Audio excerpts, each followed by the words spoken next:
வணக்கம் கதிரவன் ஜோதிடம் சேனல் நேர்களே, நான் உங்கள் அன்பான சயின்டிபிக் வேதிக் அஸ்ட்ராலஜர்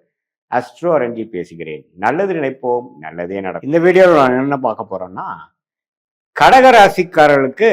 2026 செப்டம்பர் மாதம் எத்தகைய ஒரு பலாபலன்கள் நிறைந்த ஒரு மாதமாக இருக்க போகுதுங்கிறத சயின்டிபிக் வேதிக் அஸ்ட்ராலஜி முறையில் அறிவியல் சார்ந்த இந்திய ஜோதிட படி, இந்திய வேத ஜோதிட அடிப்படையிலான அமைப்புப்படி எந்த விதத்திலும் நம்ம பரிகாரம் அது மாதிரி ஒரு மூட நம்பிக்கைகளை போகாமல் மிகைப்படுத்தாமல் உள்ளது உள்ளவாறு ஒரு கிரகம் ஒரு இடத்துல இருக்கும் பொழுது நம்மளுடைய கர்மாவின் அடிப்படையில் அந்த ராசிக்கு எந்த தாக்கத்தை கொடுக்க போறாருங்கிறத நம்ம மிகைப்படுத்தாமல் துல்லியமா பார்க்க போறோம். இப்போ பாருங்க, கடகராசிக்கு 2026 செப்டம்பர் மாதம் எப்படி இருக்குன்னு பாத்தீங்கன்னா, மாதத்தின் ஸ்டார்டிங்லேயே பாருங்க, சுக்கிரன்கிறவர் 4ஆம் இடத்துக்கு போய் இடம், வீடு, வண்டி, வாகனம் அது மாதிரி விஷயத்துல சில பெனிஃபிட்ஸ் கொடுக்குறார். வேலையில ஒரு முன்னேற்றத்தை கொடுக்க பார்க்கிறார். அதே சமயத்துல இடம், வீடு, வண்டி, வாகனம், தாயார் விஷயத்துல ஒரு பாசிட்டிவான அமைப்புகளை கொடுக்கிறார். அதே மாதிரி ராஜோகாதிபதியாகிய செவ்வாய் 12ஆம் இடத்துல இருந்தாலும் ஒரு சுப விரயங்கள், சில மாநிலம் வெளிநாடு மூவ்மெண்ட், சில சேஞ்சஸ், சில இன்வெஸ்ட்மெண்ட்ஸ் அது மாதிரி சிலதை கொடுத்து நல்ல பாசிட்டிவான ரிசல்ட்டை கொடுக்க பார்க்கிறார். அதே மாதிரி ராகு 8ஆம் இடத்திலும், கேது 2ஆம் இடத்திலும், புதன் சூரியன் 2ஆம் இடங்கிற தனஸ்தானத்திலே இருந்து சில பண வரவுகளுக்கு நோக்கி சில செயல்பாடுகளை செய்யக்கூடிய அமைப்புகள், பணம் வருவதற்காக சில பிளான் எக்ஸிகியூஷன்லாம் செய்யக்கூடிய அமைப்புகள் கொடுக்கிறார். புதன் பாருங்க, கொஞ்ச நாள் 2ஆம் இடத்திலும், அப்புறம் 3ஆம் இடங்கிற முயற்சி ஸ்தானத்துல ஸ்தான படம் பெறுகிறார். இது எல்லாமே ஓரளவுக்கு நல்ல அமைப்பு தான். ஸோ பாருங்க, எப்போ உங்களுக்கு இந்த கிரக அமைப்புகள் ஓரளவுக்கு சாதகமாக ராசிக்குள்ளேயே குரு பகவான் இருந்து இப்படி இருக்கும் பொழுது, கடந்த 2 மாசமாவே உத்வேகமாக கடகராசிக்காரர்கள் கொஞ்சம் சந்தோஷமா கொஞ்சம் பழைய ஒரு ஒரியிங் ஹேபிட் இல்லாம கொஞ்சம் பாசிட்டிவா இருக்கீங்கிறதா உண்மை. இப்ப என்ன கொடுக்குதுன்னா, செப்டம்பர் மாதம் அடுத்த கட்ட நடவடிக்கை என்ன பண்ண போறோம்? சரி, ஓரளவுக்கு வந்துட்டோம், போன வருஷத்துல இருக்கிற பிரச்சனையிலேருந்து மீண்டு வந்துட்டோம். இப்போ நம்ம என்ன பண்ண போறோம்? பல சுப விரயங்கள், பண ஃபினான்ஷியல் இஷ்யூஸ், பல கடன்கள்லாம் போன வருஷம் ஆனதை படிப்படியாக இந்த 3-4 மாதமாக நம்ம குறைக்க பார்த்துட்டு இருக்கோம். அந்த அடிப்படையில செப்டம்பர் மாதம் பார்த்தீங்கன்னா, எப்படி ஒரு கம்ப்ளீட்டா சில விஷயங்கள் நம்ம பாசிட்டிவா செய்ய முடியும், எப்படி சில நிவர்த்தி நம்மளுடைய கடனை அடைத்து அடுத்த லெவலுக்கு நம்ம போக முடியும், எப்போ நமக்கு ஒரு ரிலேஷன்ஷிப்ல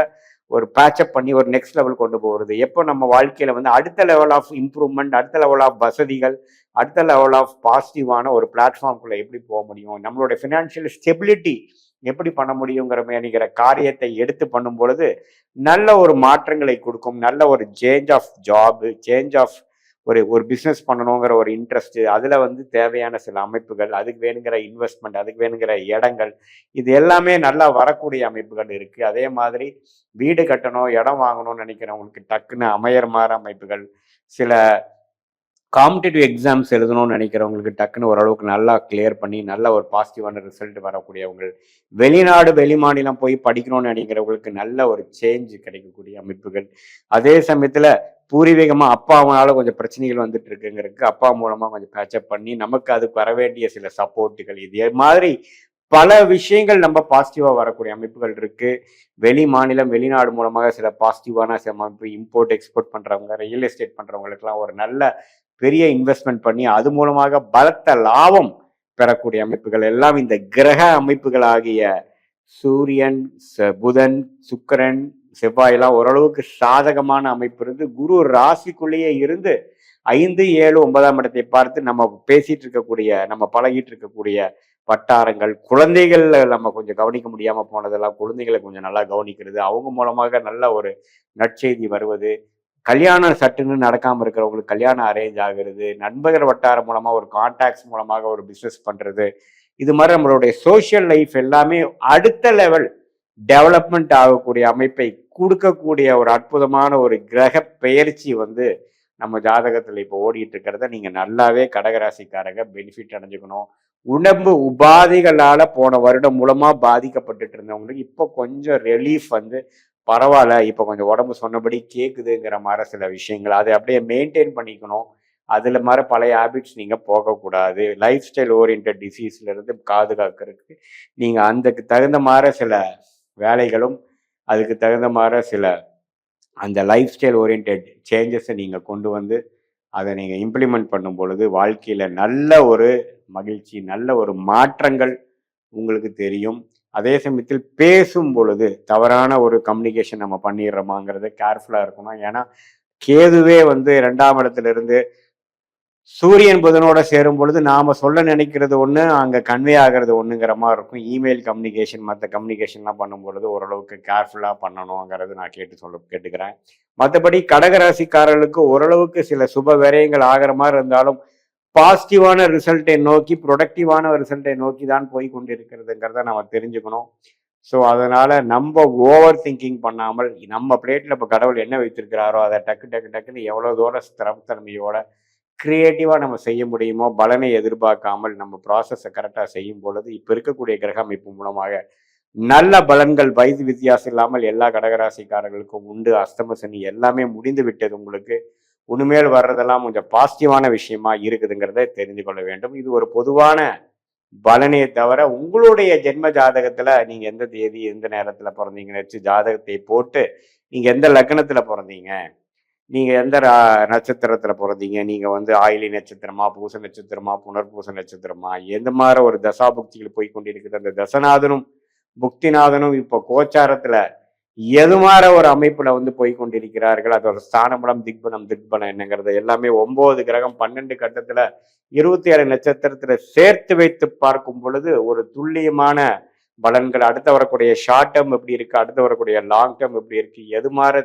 விஷயங்கள் நமக்கு நன்மை பயக்கும், எது மாதிரி விஷயங்கள் நமக்கு சரியா வராது, நமக்கு பிடித்தமான துறை என்ன, நம்மளுடைய வேலையா தொழிலா, எது மாதிரி நேரத்துல மாறலாம், எப்போ திருமணம், எப்போ குழந்தை பேரு, எப்போ நம்ம கடன் அடையுங்கிற மாதிரி வாழ்க்கையில இருக்கிற முக்கியமான தருணங்கள், ஒரு விஷயமும் ஒரு ஃபேக்கல்ட்டிஸும் நம்மளுடைய லைஃபை கவர்ன் பண்ணக்கூடிய அந்த 12 பாவங்களும் எது மாதிரி ஆதிபத்தியம் உங்கள் ஜாதகத்தில் இப்ப போய் கொண்டிருக்கிறதுங்கிறதை பார்த்து தசா புக்தி அந்தரம் சூக்ஷமம், தசை வந்து பல வருடங்கள் சேர்ந்தது தசை, ஒரு சில வருடங்கள் சேர்ந்தது புக்தி, சில மாதங்கள் சேர்ந்தது அந்தரா, சில வாரங்கள் சேர்ந்தது சூக்ஷமம் லெவலை நம்ம டிவைட் பண்ணி உங்களுக்கு இப்ப என்ன அந்தரம், என்ன சூக்ஷமம், என்ன புக்தி, என்ன தசா போகுதுங்கிறதை பார்த்து அதுக்கு தகுந்த மாதிரி கர்ம பலன்கள் எப்படி இருக்குங்கிறது பார்க்கும் பொழுது கடவுளால் கொடுக்கப்பட்ட இந்த தெய்வ சாஸ்திரத்தின் மூலமாக நம்ம சாதாரண மானிடராகிய நாம எந்த அளவுக்கு இதை பயன்பெற்று கொள்ளலாம், எப்படி இதை யூஸ் பண்ணி நம்ம லைஃப்ல தேவையற்ற விஷயங்களை தவிர்த்து நம்மளுடைய கர்ம பலனை நாமளே புரிந்து கொண்டு எதிர்நீச்சல் போடாமல் தேவையற்ற சமய விரயங்கள், தேவையற்ற பொருள் விரயங்கள் செய்யாமல் நமக்கு எந்த நேரத்தில் எது மாதிரி விஷயங்கள் நமக்கு செய்வது நல்லதுங்கிறதை தெரிந்து ஃப்ரஸ்ட்ரேஷன்ஸு, அந்த ஓவர் திங்கிங் அது மாதிரி விஷயங்கள்லாம் இல்லாமல் நம்மளுடைய யோகமான தொழில், யோகமான படிப்பு, நம்மளுடைய கரெக்டான